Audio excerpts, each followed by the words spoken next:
at the end of this guy's I came to Cornerstone way back in '92 when I was a punk kid wanting to jump off stages and stay up late and go deaf. I've been really surprised and really encouraged. This morning, my first seminar, I thought, man, if we can get 9 people to show up, that'd be fantastic. There's probably close to 100 folks who end up being there. We're Made Flesh is a community of contemplative activists called and committed to serving Christ among the most vulnerable of the world's poor. We give ourselves in relationship to victims of human trafficking, so former child soldiers and women and kids caught up in the commercial sex industry. And we do this devotionally unto God, and we do this as a community that bears witness to hope. Right? And everybody in that Gospels is this guy, that lady, these folks, except for the most vulnerable person. That's the one Jesus gives a name to, Lazarus. That's the one Jesus humanizes. That's the one he calls. I think it's at least a fair observation that to say a lot of Christian serving and or worshiping communities are insulated and isolated, and I think we do that to ourselves. The whole concept of disciples comes from discipleship, and it wasn't, hey, here's a book on 3 steps in easy prayer life, do a critical book review. It was, hey, let's sit down and pray our Father.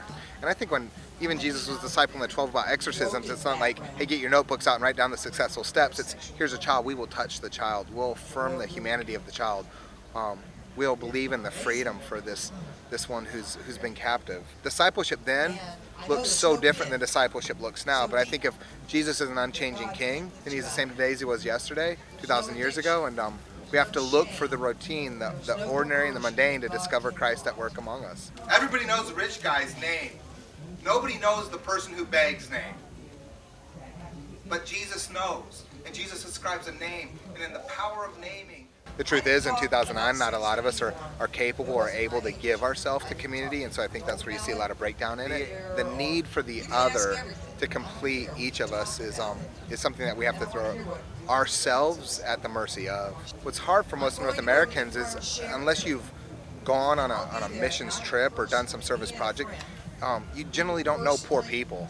I think most North Americans only know poor people that they've gone to help. I don't think we've done a good job of sort of cultivating friendships with the so-called other in our lives. This has been fantastic. Everybody's been super cool. I think, like I said, the possibility for diversity of opinion is something I think that's real stimulating and exciting, and hopefully the next few days will continue to be positive and hopeful.